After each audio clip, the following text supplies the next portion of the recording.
सुरतहून एरंडोलकडे जाणारी ST bus क्रमांक MH13 CU 8592 दुपारच्या सुमारास नवापूर तालुक्यातील ॲपेक्स हॉटेल समोर भीषण अपघाताला सामोरे गेली। लाकडांनी भरलेल्या ट्रॉला वाहनाने बसला जोरदार धडक दिल्याने 11 प्रवासी जखमी झाले आहे।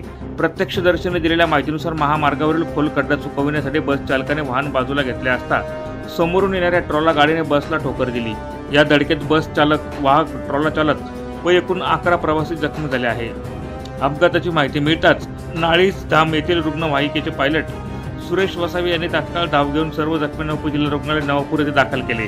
अपघातामुळे काही काळ महामार्गावर वाहतूक कोंडी निर्माण झाली होती, मात्र पोलिसांनी घटनास्थळी येऊन परिस्थिती नियंत्रणात आणली।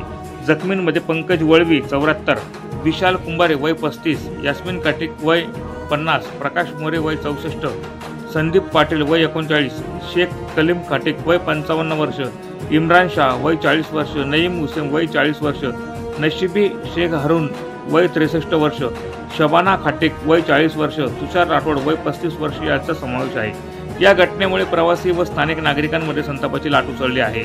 महामार्गावरील खड्ड्यांमुळे अपघातांचे प्रमाण वाढत असून प्रशासनावर निष्काळजीपणाबद्दल टीका होत आहे।